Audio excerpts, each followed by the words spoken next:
സ്നേഹദൂതുമായി piece public school വിദ്യാർത്ഥികൾ. സ്കൂളിലെ 7-8 ക്ലാസുകളിലെ വിദ്യാർത്ഥികളാണ് മിറാക്കിൾ ഷെൽട്ടർ ഹോം സന്ദർശിച്ചത്. ധനസഹായം ഷെൽട്ടർ ഹോം അധികൃതർക്ക് കൈമാറി. പുരാവസ്തു ശേഖര പ്രദർശനവും നടന്നു. സ്നേഹവും സഹാനുഭൂതിയും സാമൂഹിക ഉത്തരവാദിത്വവും കുട്ടികളുടെ മനസ്സിൽ വളർത്തുന്ന മാതൃകാപരമായ പ്രവർത്തനവുമായി പീസ് പബ്ലിക് സ്കൂളിലെ 7-8 ക്ലാസുകളിലെ വിദ്യാർത്ഥികൾ മിറാക്കിൾ ഷെൽട്ടർ ഹോം സന്ദർശിച്ചു.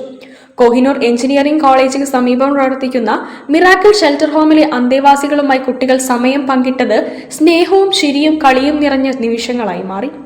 പേരക്കുട്ടികളെ പോലെ കുട്ടികളെ ചേർത്ത് പിടിച്ച അന്തേവാസികൾക്കും ഈ സന്ദർശനം ഹൃദയസ്പർശിയായ അനുഭവമായി. വിദ്യാർത്ഥികളും അധ്യാപകരും ചേർന്ന് ശേഖരിച്ച ധനസഹായം ഷെൽട്ടർ ഹോം ഭാരവാഹികൾക്ക് കൈമാറി. ഇതോടൊപ്പം അസീസ്കയുടെ 160-ലധികം രാജ്യങ്ങളുടെ കറൻസികളും കോയിനുകളും ഉൾപ്പെടുത്തിയ അപൂർവ ശേഖരത്തിന്റെ പ്രദർശനവും കുട്ടികൾക്ക് കൗതുകമായി. ഹൈബൌസ് പ്രൈവറ്റ് ലിമിറ്റഡ് കമ്പനിയുടെ മാനേജിംഗ് ഡയറക്ടർ അബ്ദുൾ ഷുക്കൂർ നയിച്ച പ്രചോദനാത്മക മോട്ടിവേഷൻ ക്ലാസ് വിദ്യാർത്ഥികൾക്ക് ഏറെ ആവേശം നൽകി. സ്കൂളിലെ പ്രമുഖ അധ്യാപകരായ ആദിൽ, റസീൽ, സലീല, ജയശ്രീ, റംലത്ത്, അസ്ന, മുബഷിറ, ഫസീന എന്നിവരുടെ നേതൃത്വത്തിലായിരുന്നു വിദ്യാർത്ഥികളുടെ സന്ദർശനം.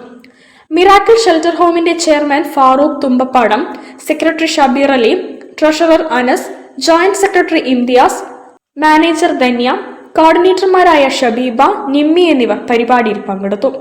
സ്നേഹവും മാനവികതയും സാമൂഹിക ബോധവും കുട്ടികളിൽ വളർത്തുന്ന ഈ സന്ദർശനം വിദ്യാർത്ഥികൾക്ക് മറക്കാനാവാത്ത അനുഭവമായി മാറി.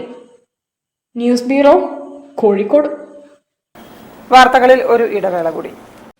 ക്യാൻസറിനെതിരെ പൊരുതാനായി കാലിക്കറ്റ് സിറ്റി സർവീസ് സഹകരണ ബാങ്കും MVR ക്യാൻസർ സെന്ററും സംയുക്തമായി അവതരിപ്പിക്കുന്ന ക്യാൻസർ ചികിത്സാ സഹായ പദ്ധതിയാണ് മാസ് കെയർ.